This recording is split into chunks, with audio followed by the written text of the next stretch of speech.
여러분 안녕하세요. 찾아가는 새벽기도 시카고 예수사랑교회 조서정 목사입니다.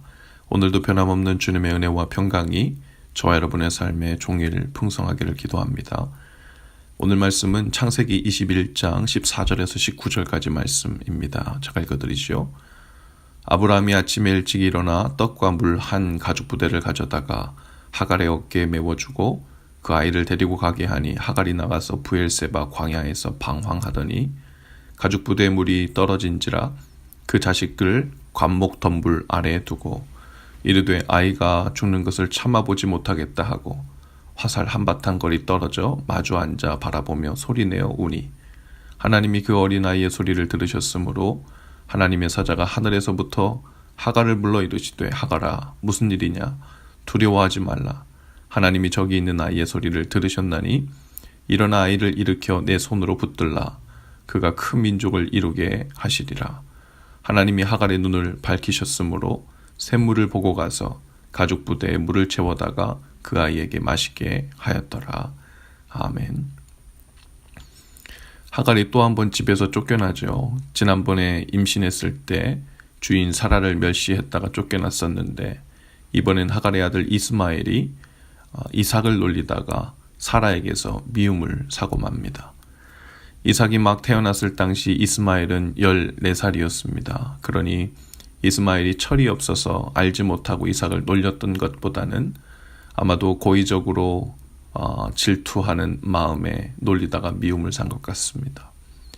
지난번과 같이 사라는 이번에도 불과 같이 화를 내죠. 그리고 이번에도 쫓아내야 한다고 합니다.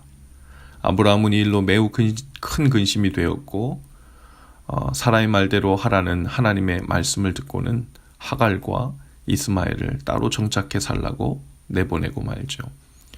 정착할 새로운 지역으로 이동하는 중에 광야에서 길을 잃습니다. 거기다 가지고 나온 가족 부대의 물도 다 떨어지고 말죠. 이스마엘은 뜨거운 광야에서 탈수 증세를 보이며 죽어가고 있습니다. 죽어가고 있는 아이를 참아볼 수가 없어 조금 떨어진 곳에서 울고 있는 하갈에게 하나님이 찾아오시죠. 하나님께서는 아이의 울음을 듣고 찾아오셨다 했어요. 하나님께서는 2번씩이나 주인에게서 버림받고 남편에게서 버림받은 하갈을 광야까지 찾아와 주셔서 만나십니다. 더군다나 이스마엘은 아버지와 큰어머니에게서 버림을 받습니다.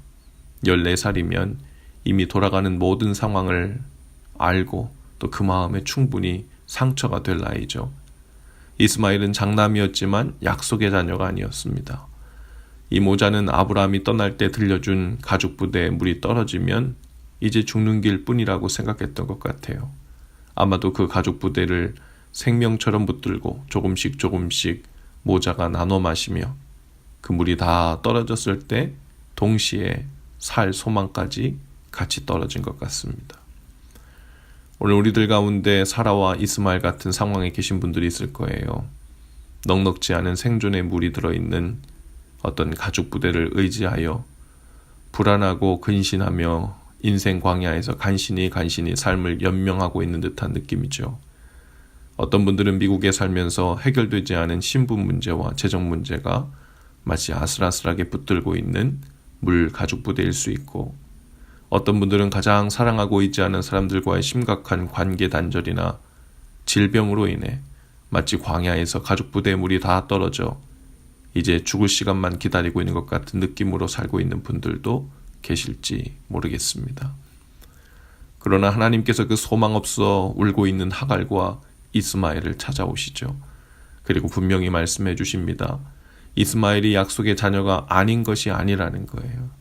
비록 이삭과 같이 처음 약속했던 사라에게서 난 자식은 아니지만 그 또한 아브라함을 통해 주신 자녀이고 하나님께서 주신 하나님의 자녀라는 거죠. 하갈 또한 2번씩이나 광야 깊은 곳에서 하나님의 구원의 손길을 경험합니다. 그리고 하나님께서 하갈의 눈을 열어 보게 하시니 옆에 있던 샘물이 눈에 들어옵니다. 그리고 가죽 부대를 다시 채워 살 수 있게 되었죠. 사람이 준비한 가죽 부대의 물이 다 떨어졌다고 해서 끝난 것이 아닙니다. 하나님께서 광야로 가게 하셨다면 그 물가죽 부대를 끝까지 책임지시는 분도 하나님이심을 기억하실 수 있기를 바라요. 하갈이 있던 곳에 있던 샘물은 아마도 그 이전부터 흐르고 있었을 것입니다. 그러나 하나님께 소망을 두지 않고 절망하고 자포자기했을 때 하갈의 눈도 닫혀서 그 흐르고 있던 샘물을 보지 못했고 비참하고 슬프게 죽는 일밖에 남지 않았다고 생각한 것이죠. 오늘 광야 같은 인생 살면서 길을 잃어버려 살 소망까지 끊어지고 마지막 의지했던 물 가죽 부대에 물이 떨어졌다고 생각될 때, 그때는 그 광야에서 이제 죽을 자리를 찾을 타이밍이 아니라, 그 상황을 보기 힘들다며 외면할 타이밍이 아니라 힘써 부르짖어 하나님을 찾아야 할 시간임을 믿으시기 바랍니다. 우리의 마르지 않는 생수이신 주님은 오늘도 우리와 동행하시고 우리 곁에서 생수처럼 흐르고 계시죠. 언제든지 절망과 낙심으로 말라버린 우리 마음의 가죽 부대를 생수이신 주님으로 채우셔서 이 광야같이 답이 나오지 않는 상황 속에서도 끝까지 그 길을 인도해 주시는 은혜를 경험하실 수 있기를 바랍니다. 오늘 저와 여러분의 눈을 열어 샘물을 보게 하시고 우리의 물 가죽 부대를 다시 은혜의 생수로 채워주시는 그 주님의 은혜가 풍성하기를 주님의 이름으로 축복합니다. 기도합시다.